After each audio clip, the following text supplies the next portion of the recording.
Salut l'équipe, j'espère que vous allez bien. J'avais juste envie de faire une nouvelle vidéo, une petite vidéo. Là, il est quelle heure? Je sais même pas quelle heure il est. Faut savoir que je sors d'une séance. Quand je filme cette vidéo, on est le 16 juin. La France vient de battre le Sénégal. On s'en fout un peu, mais voilà. Il est 20h40. Il est environ 20h40 et j'avais juste envie de faire une petite vidéo. Faut savoir que je sors d'une petite séance de calisthénie à la maison et je me suis dit voilà, je vais filmer, je vais en parler, je vais mettre les images des trucs, de mes exercices, je vais parler de ma séance. Alors, avant de commencer, excusez-moi, je bois un tout petit peu.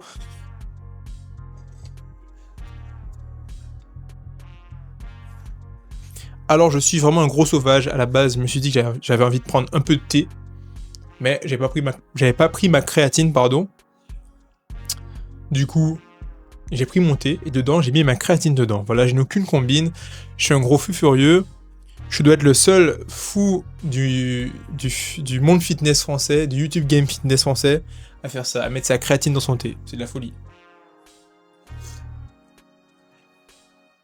Quel goût ça a, vous allez me dire, je sais pas. C'est spécial.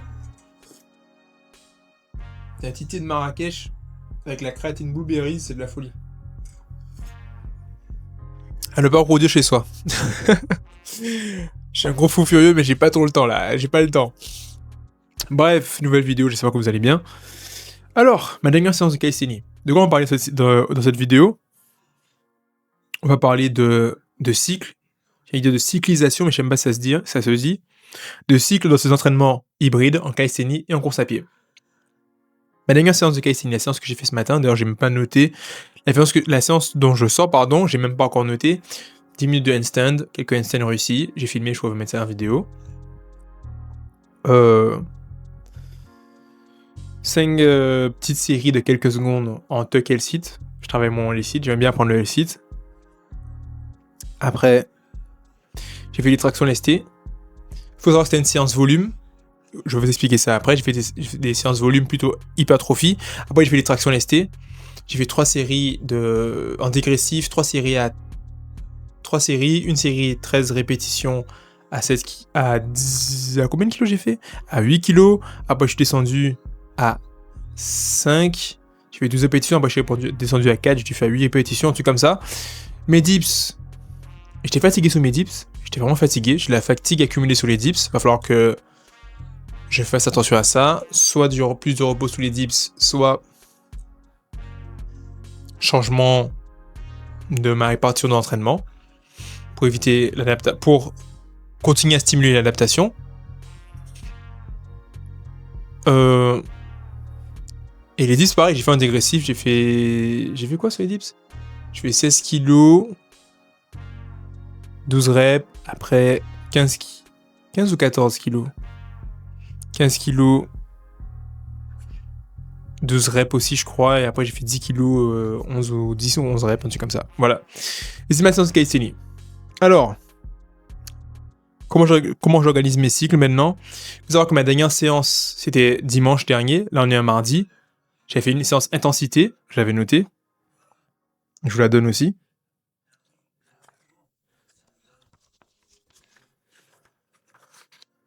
Ma dernière séance intensité, c'était 10 minutes d'handstand encore au début. Des tractions lestées à 27 kg 3x4 et des dips lestés à 37 kg 3x4.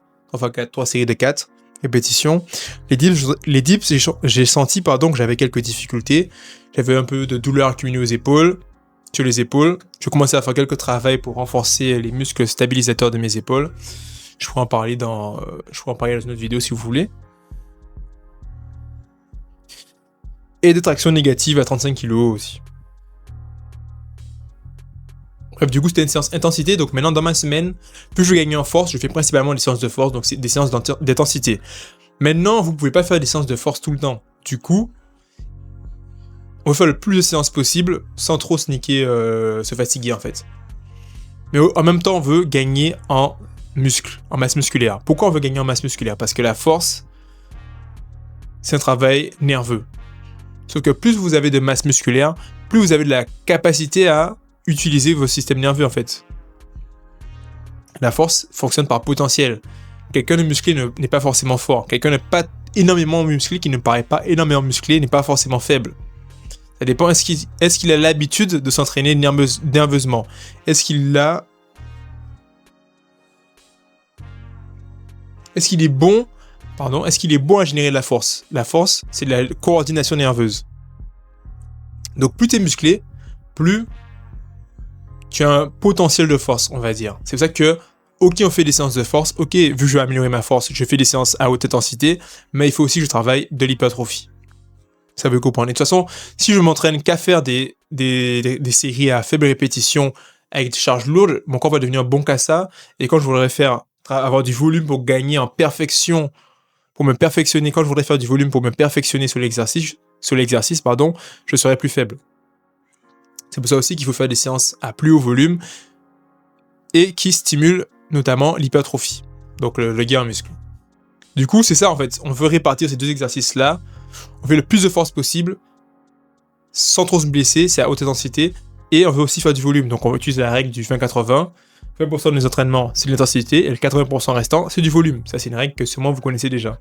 Il faut savoir aussi que les séances d'intensité, les séances de force vraiment, il nous faut environ 3-4 jours pour récupérer. Du coup, vu que j'ai fait une séance d'intensité dimanche dernier, je me suis dit, je ne pouvais pas tout de suite reprendre, commencer cette semaine et faire de l'intensité. Donc, lundi, j'ai laissé. Mardi, là, aujourd'hui, je fais du volume. Mercredi, généralement, je fais de la course à pied. Jeudi, je vais refaire de l'intensité. Et vendredi ou samedi, je vais faire une séance de rappel. Un mix entre les deux. C'est très simple. Je ne vais pas refaire l'intensité parce que ça fera pas 4 jours. Je vais faire 3 jours, tester 3 jours, mais j'ai pas trop envie. Surtout que je suis fatigué au dips. Ça fera pas 4 jours pour récupérer cette séance. Ça fera pas 4 jours, pour récupérer de cette séance d'intensité, celle d'aujourd'hui, celle de jeudi, Aujourd'hui, c'était volume, hypertrophie. Et du coup, je vais garder ma prochaine séance d'intensité, après celle de jeudi prochain, ce sera lundi. Comme ça, lundi, je pourrais faire intensité lundi, volume mardi, rappel jeudi. Vu que vendredi, ça fera un 4e jour, parce que mardi, mercredi, jeudi, vendredi, 4e jour, je pourrais faire une autre séance d'intensité. Donc la semaine prochaine, je pourrais faire 2 séances d'intensité, et ainsi de suite, je pourrais continuer comme ça. Ça, c'est assez cool. Donc, à retenir, c'est que vous pouvez faire le plus de force possible sans vous blesser. Il vous faut 3 à 4 jours pour récupérer. En même temps, dans une semaine, vous alternez ça avec des séances de volume. Et vous pouvez même faire ça sur plusieurs semaines pour programmer vos entraînements et gagner en force, simplement. Il y a un autre point que j'avais envie d'aborder, c'est que je me suis rendu compte, plus je m'améliore en connaissance sur l'entraînement, plus je comprends que les cycles dans l'entraînement, c'est vraiment important. On ne peut pas tout travailler en une fois. Il faut choisir sur quoi se travailler. Encore une fois, le sport est pour un des principes simples, la surcharge progressive, la spécificité et la variation. On doit faire quelque chose de...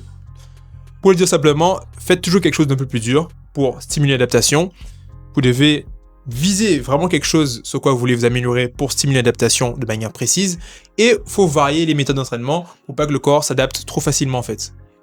Pour pas stagner dans votre progression, tout simplement. Et c'est ça qu'on utilise des cycles en fait, pour gérer notre programmation et favoriser notre progression. Et que ce soit en calisthénie ou en course à pied, en fait les cycles c'est super important, c'est ça que j'ai appris. Et je me suis rendu compte par rapport à ça du coup que ouais, les cycles c'était important. Et aussi que la plupart des athlètes hybrides, des sportifs hybrides, ben en fait, c'est pas des gens qui ont cherché à progresser, par exemple en musculation, en course à pied en même temps, ou en calisthénie et en course à pied en même temps, ou qui n'ont pas cherché à progresser dans un sport de force et d'endurance en même temps, en fait. C'est pas des gens qui partaient de 0 et qui ont voulu aller à 100 en endurance et en force en même temps. C'est toujours... Vous pouvez voir n'importe quel gars connu qui fait de l'entraînement hybride, hein. C'est généralement des gens qui avaient un énorme background dans un sport de force, et du coup, maintenant, maintiennent un peu la force et font de l'endurance. Et bon, c'est ça, hein. Je pense qu'il y a aussi des gens qui avaient un énorme background dans l'endurance et qui maintenant font un peu plus de force. Peut-être qu'ils font de l'aérox, je sais pas. Je connais moins de cas comme ça, mais en fait, ce que je veux dire, c'est que la plupart des gens connus qui font des sports, qui s'entraînent de manière hybride, généralement, c'est des gens qui ont un énorme passif dans un domaine et qui maintenant le maintiennent et s'occupent du deuxième domaine. C'est pas des gens qui sont partis de rien et qui sont fait progresser les deux en même temps.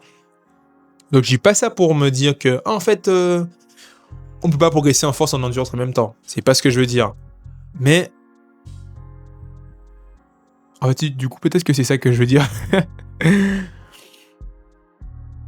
Ce que je veux dire, c'est que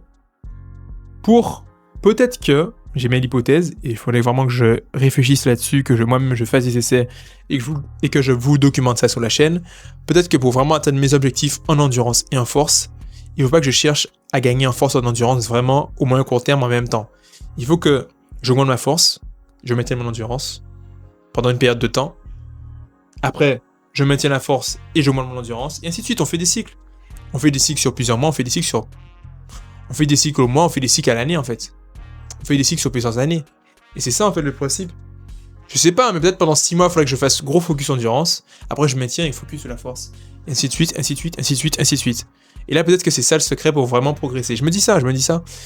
Là, depuis ce début d'année 2026, j'ai fait un énorme focus en endurance pour préparer le prochain trail qui arrive.